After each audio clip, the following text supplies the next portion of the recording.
Seigneur. Amen. Alléluia.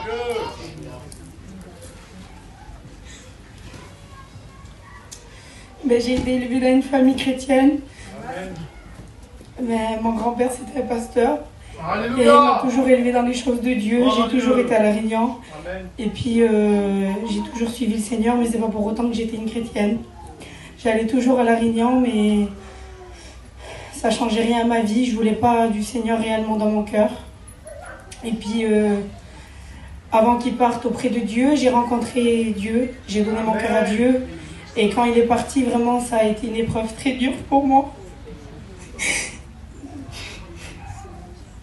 Et puis, je suis tombée dans une dépression. Je pouvais plus aller à La Réunion parce que quand j'allais à La Réunion, j'avais des mauvaises pensées. Ça me disait, sors de La Réunion, ça sert à rien d'aller à La Réunion, lui il est plus là, alors je pouvais plus aller à La Réunion. Et ça fait que j'ai continué comme ça. Et puis pendant 1 an, j'ai lâché Dieu. J'ai commencé à aller dans le monde, et puis dans le monde, je voyais que j'étais vraiment malheureuse. J'ai commencé à faire vraiment des crises d'angoisse. Et le docteur, il a commencé à me marquer un traitement. Et puis j'ai pris ce traitement. Ça a commencé par 1 médicament par jour. Et puis à la fin, j'en prenais 14 pour m'endormir. Et puis ma mamie, elle m'a dit, Aurélia, je m'en vais en mission cette année. Alléluia. Et puis quand elle m'a dit, je m'en vais en mission, j'ai dit, si tu vas aller en mission, tu iras tout seul. Parce que moi, je ne viendrai pas avec toi. Et elle est partie en mission. Oh, béni Jésus.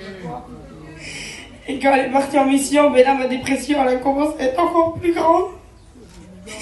Parce qu'en 20 ans de ma vie, je ne l'ai jamais lâchée. Et puis là, elle était partie tout seule. Alors je faisais l'apparence, elle était bien mon apparence, mais quand je rentrais chez moi, j'étais en miettes. Alors je prenais toujours mon traitement. Et puis un soir, j'ai dit, tu vois Seigneur, vraiment, si tu veux vraiment que je suis ton enfant, et ce soir, vraiment, tu vas m'écouter, je vais mettre une prédication. Et puis je vais prendre mon traitement, et tu vois, tout mon traitement que je vais prendre là, si demain je me réveille, j'irai sur la mission. Et ça fait que j'ai pris mon traitement, et normalement, avec la dose que j'ai prise, j'aurais pas dû me réveiller. Mais ce matin-là, je me suis réveillée. Et puis je suis allée sur la mission. Et quand je suis allée sur la mission, j'ai dit, mamie, il y a la réunion ce soir. Et elle m'a dit, non, pas ce soir, elle y est demain. Et quand elle m'a dit ça, j'ai prié, j'ai dit, Seigneur, tu vois, ce soir, il y a une réunion, mais je veux pas qu'un pasteur qui me connaisse, parce qu'un pasteur, tous les pasteurs d'ici, ils savaient que j'avais perdu mon grand-père.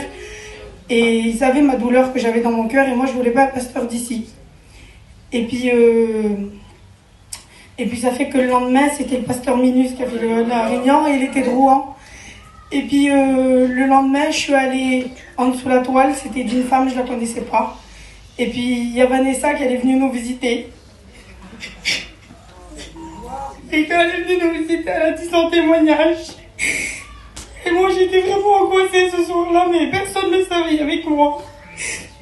Et Dieu. Et puis Vanessa, elle est venue, elle m'a dit son témoignage. Et quand elle m'a dit son témoignage, j'ai bu ses paroles. Vraiment, je me suis convertie à travers son témoignage. Alléluia. Et puis, ça fait que le Seigneur, il voyait que je m'approchais de lui, que je l'aimais. Mais il y en a un qui ne voulait pas. Alors, il a commencé vraiment à m'attaquer. Je ne pouvais pas aller à La Réunion encore. Et puis, je disais, tu vois, Seigneur, là, il ne gagnera pas. Cette fois, j'irai à La Réunion. Et ça fait que je suis allée à La Réunion.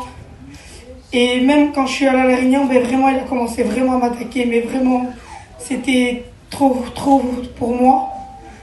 Du coup, j'ai vraiment fait quelque chose que j'ai voulu mettre fin à ma vie. Et quand j'ai voulu mettre fin à ma vie, dans l'hôpital, j'ai dit Seigneur, je te demande pardon. Parce que ce que je fais, c'est pas bien, Seigneur. Et puis, j'ai vraiment demandé pardon à Dieu. J'étais dans une salle, j'étais tout seul, je me suis mis à genoux. Et normalement, je devais pas sortir de l'hôpital et je suis sortie. Et puis quand je suis sortie, le soir, le lendemain, j'ai été voir Balai. La touteuse, elle m'a dit, si tu veux nous parler, tu viens, fille. Et je suis allée dans le camping et puis j'ai dit, Seigneur, tu vois, cette fois, je t'ai vraiment rencontré, alors je voudrais vraiment me baptiser. Alléluia. Et en fait, il y avait personne qui savait ça avec moi. Et puis le Balai, il me dit, si vraiment tu suis le Seigneur, moi, je te baptiserai. Gloire à Dieu. Et vraiment, j'étais contente parce que dans mon cœur, normalement, d'habitude, même quand j'avais rencontré le Seigneur, je ne pouvais pas me baptiser parce que c'était mon grand-père qui devait me baptiser. Et j'avais pas la force. Et là, vraiment, ce soir, j'ai la force. Alléluia. Et puis, vous savez que vraiment, le Seigneur, il m'a changé ma vie. J'ai été délivrée des cachets. Ils ont fait une réunion, je suis allée. Vraiment, j'ai été délivrée des cachets, des mauvaises pensées. J'ai été délivrée des angoisses. Ça fait 2 mois que j'ai plus fait d'angoisse. Ça fait 2 mois que j'ai pas touché un cachet. Vraiment, je remercie Dieu pour ça. Que Dieu vous bénisse.